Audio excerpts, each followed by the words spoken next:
रोने के कारण उसका नाम रुद्र हुआ। जो उसके आंसू निकले उससे रजत उत्पन्न हुआ। तो बरही आग में जो रजत दान करेगा वो रोएगा।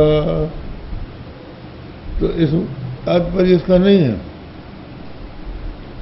तात्पर्य है कि बरही आगे बरही रजतम न देयम, बरही आग में रजत का दान नहीं करना चाहिए। तो केवल इसमें उसका तात्पर्य है। तो विधि के साथ उसकी स्तुति या निंदा करके ये सार्थक हो जाते हैं। तो क्या उपनिषद वाक्य जो है आत्मा के प्रतिपादक सिद्ध वाक्य, इनकी क्या गति होगी? बोले आत्मा की प्रशंसा, क्योंकि आत्मा की अमरता कर्मकांडी को भी माननी पड़ेगी। जो भी व्यक्ति धर्म करेगा, धर्म करने वाले को ये पहले से ये मान लेना होगा कि मरने के बाद भी हम रहेंगे, क्योंकि जो भी हम कर्म करते हैं उसका फल इसी जन्म में नहीं मिल जाता। और कुछ तो ऐसा है कि जैसे स्वर्ग फल है, स्वर्ग की प्राप्ति, तो स्वर्ग की प्राप्ति इसी जन्म में नहीं होगी, जब हम मर जाएंगे उसके बाद होगी। तो हम रहेंगे तभी ना स्वर्ग का फल भोगेंगे। तो ये मानना पड़ेगा कि आत्मा अजर अमर है, शरीर के नाश से उसका नाश नहीं होता। इसलिए जो आत्मा को अमर नहीं मानते, शरीर को ही आत्मा मानते हैं, उनके लिए धर्म का कोई अर्थ नहीं है। क्योंकि वो ये देखते हैं कि पाप करने वाले भी मौज कर रहे हैं और पुण्य करने वाले भी बेचारे परेशान हैं। क्या रखा है जी धर्म में? धर्म करते करते बहुत से लोग परेशान हो रहे हैं, और अधर्म करने वाले जो है हवाई जहाज से उड़ रहे हैं, बड़ा आनंद कर रहे हैं। इसलिए धर्म का कोई संबंध नहीं है सुख से। इसलिए ये धर्म वाली बात जो है बकवास, छोड़ो इसको, जो मर्जी आए सो करो, ये उनका कहना है। लेकिन इसमें ये बात आ जाती है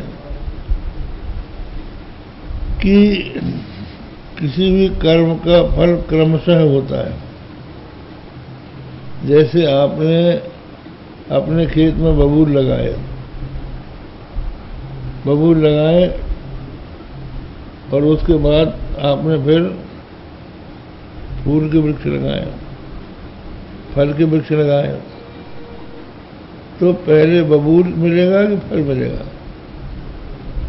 क्रमशः मिलेगा। तो जैसे आपने पहले कांटे बोए हैं, वो कांटे आपके सामने आएंगे, उसके बाद जब कांटे आपको चुभ के रह जाएंगे तो फिर आपको फल आएंगे, फल खाइए। तो प्रत्येक कर्मों का फल क्रमशः प्राप्त होता है। एक साथ सभी प्रकार के कर्मों का फल नहीं हो सकता। पाप का फल भी उसी समय हो जाए, पुण्य का भी उसी समय हो जाए, तो हम सुख भोगेंगे कि दुख भोगेंगे? तो कहना होगा कि दुख अलग से भोगना पड़ेगा और सुख अलग से भोगना पड़ेगा। तो जैसा जिसने किया, इसलिए हाँ ये इसलिए हम लोग ये कहते हैं कि जो पाप करके सुखी दिखाई पड़ रहे हैं वो फांसी के मुलजिम हैं। जो फांसी के मुलजिम होते हैं, जिनको फांसी की सजा सुना दी जाती है, उनको डॉक्टर 3 बार देखने आता है और उनको अच्छी खुराक दी जाती है, और डॉक्टर देख के जब जैसा देखता है वैसी दवा भी देता है। और यहाँ तक कि उसकी अंतिम इच्छा भी पूरी की जाती है। अब कोई चोरी का मुलजिम ये कहे कि हमारे साथ जो व्यवहार होता है उसी तरह का व्यवहार फांसी के मुलजिम के साथ क्यों नहीं होता? वो तो मौत कर रहा है और हम डंडा खा रहे हैं। तो उसके उत्तर में ये कहा जाएगा कि तुम तो भाई 6 महीने की सजा भोग के घर जाओगे, वहाँ मौत करोगे, और इसको तो बेचारे को उतना ही खाना है, उसके बाद मरेगा। इसी तरह से जो लोग धन पाकर, भोग की सामग्री पाकर अनर्थ कर रहे हैं, वो फांसी के मुलजिम हैं। वो भोगेंगे, पाप करेंगे, और पाप करने के बाद मरेंगे। मरने के बाद उनको नरक होगा। तब ते राज ते नरका। तपस्या से राज मिलता है, राज मिल के अनर्थ करेगा तो फिर नरक जाएगा। लेकिन जो व्यक्ति कष्ट उठाकर भी धर्म नहीं छोड़ता, उसका भविष्य उज्ज्वल।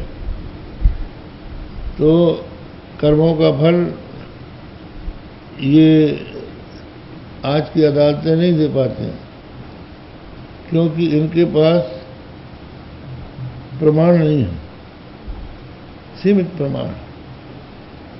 अगर किसी ने हत्या की और गवाह नहीं मिले तो वो छूट जाएगा, यहाँ तो छूट जाएगा, लेकिन यमराज के यहाँ नहीं छूटेगा। वहाँ झूठी गवाही नहीं चलेगी। वहाँ तो आप जो करके गए हैं वो यमराज तुरंत जान जाएंगे, चित्रगुप्त। और कोई न जाने, आप तो जानते हो कि आपने क्या क्या किया है, तो भगवान वो पढ़ लेंगे, गुप्त चित्र। यह श्लोक हुआ था, सरस्वती स्वार्थ समन्विता सीत निरस्त दुस्तर्क कलंक बंक नमामि तुम शंकरम अर्चितांग्रिम।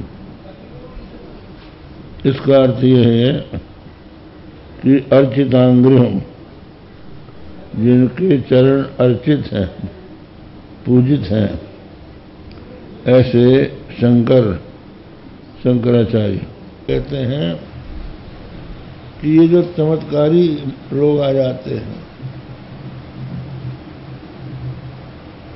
सत्य साईं बाबा आ गए, शिरडी के साईं बाबा आ गए, और कोई और जादूगर आ गया। अब वो सफ़ेद कपड़े में चमत्कार दिखाए तो जादूगर माना जाता है, और गेरुआ वस्त्र पहन ले तो महात्मा मान लिया जाता है कि महात्मा जी चमत्कार कर रहे हैं, भगवान के बल पर बोल रहे हो। लेकिन ये सब के सब तुम्हारी अगर कोई सहायता कर सकते हैं तो इसी लोक में कर सकते हैं। जब मर के जाओगे परलोक में तो ये कोई नहीं पहुंचेंगे, वहाँ ये भी मुलजिम है, ये भी गलत रास्ते पर चल रहे हैं, तो झूठ बोल के इन लोगों ने जनता को ठगा है, तो इनको भी दंड मिलेगा वहाँ, वो तुम्हारी क्या रक्षा करेंगे। इसलिए जो हमारे लोग पर